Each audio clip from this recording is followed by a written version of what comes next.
Good morning, students. I welcome you all in this online classes. We are learning the advantages of dimensional analysis. In previous classes, we have learned the advantage first, which was to find unit.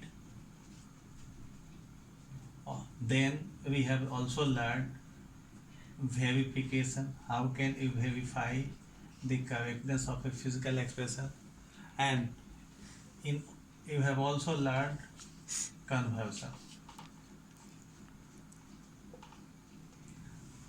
In this class, we are going to learn the next advantage, which is very important, and this is derivations. You can derivation. We can deduce relation. We can deduce relation between different physical quantities. Between different physical quantities using dimensional analysis. Using dimensional analysis. But here is a condition for this. The condition is that we should know the physical quantity on which a given quantity depends. For example, if you have to find the expressions of velocity of sound in air or in any elastic medium, we should have to know what are the factors on which velocity depends. For example, if it is given that velocity of sound in elastic medium depends upon elasticity of the medium and density of the medium, then we can establish the relations. So, what is the conditions here? The condition is that we should know, if we know the factors on which a physical quantity depends, then we can easily deduce a relation between the physical quantities. Let us learn it with the help of example. Our most common example is to deduce expression for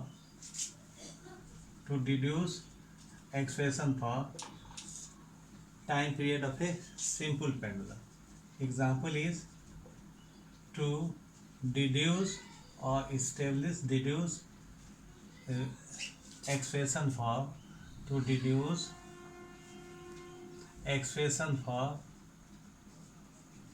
time period of simple pendulum. So here we have in need to know the factors on which time period of simple pendulum depends. Suppose the time period, let time period depends upon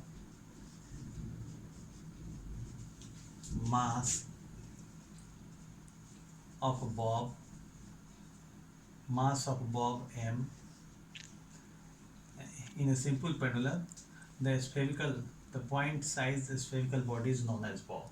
So if it is known to us, or either it is given to us, that time period depends upon mass of the bodies, then length of pendulum and length of pendulum, let BL, and acceleration due to gravity G. Acceleration due to gravity G. So, since time period depends upon mass of the bomb, length of the bomb, and acceleration due to gravity, mathematically we can write it that T is proportional to m power a, L power b, and G power c. It is given here that time period depends upon these quantities, but it is not known in what way T is related with mass, T is related with length.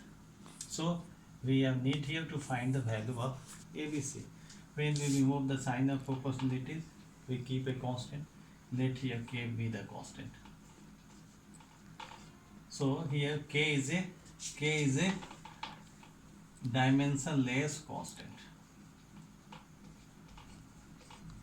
Now substitute the dimensions of all the quantities in the expressions first. Substituting dimensions of all the quantities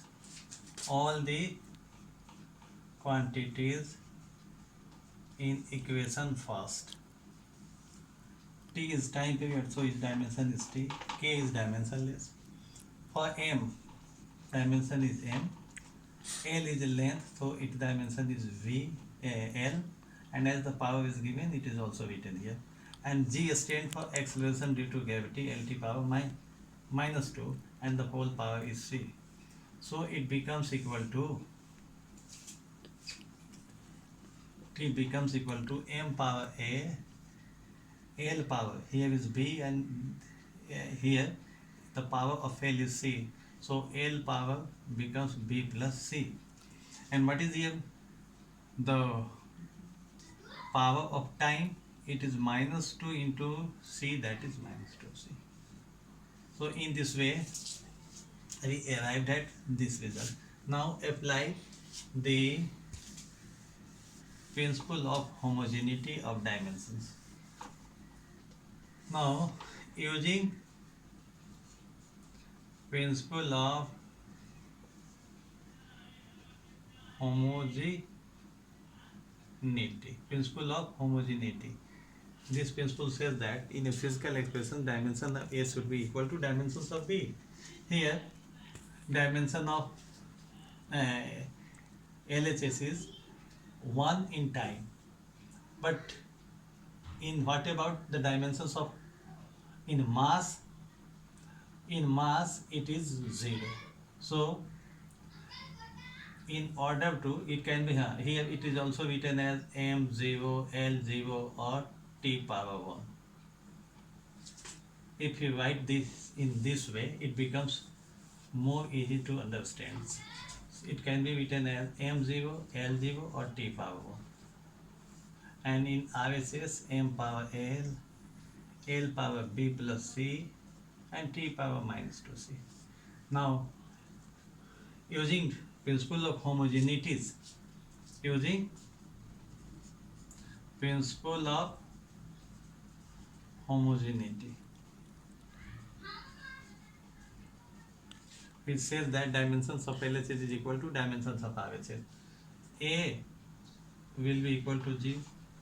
For this, either 0 has to become A or A has to become 0. Then only these equations will be correct. So according to principle of homogeneity, A should be equal to 0. And what about B plus C? B plus C is dimensions of in length, and in LHS it is 0. So B plus C should be also equal to 0, and minus 2C should be equal to 1. From here, you can find the value of C as minus half. In this way, the value of A is known to us, the value of C is also known, but the value of B is not known. So substituting value of substituting value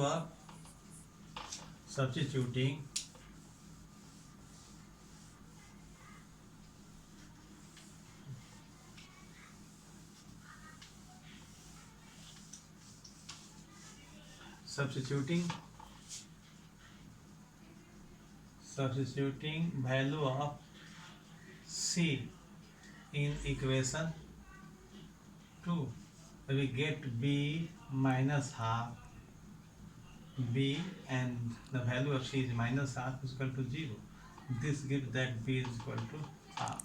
In this way, we have obtained the value of A, B and C. Substitute all these values in equation. Substituting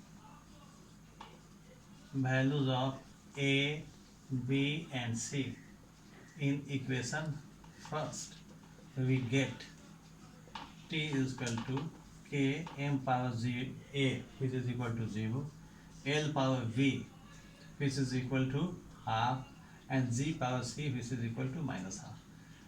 So it becomes equal to k. M power 0 means 1. It means time period is independent of mass of the ball. And as L is half, power is half, so it is under root L.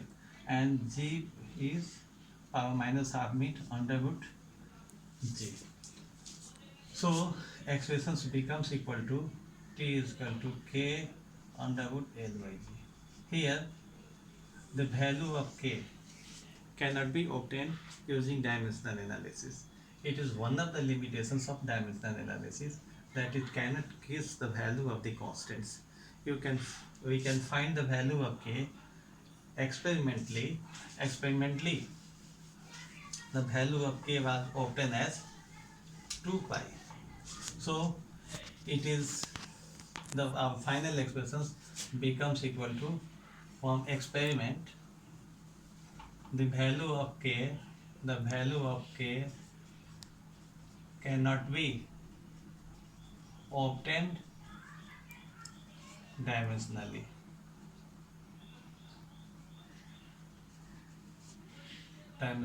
It is one of its limitations.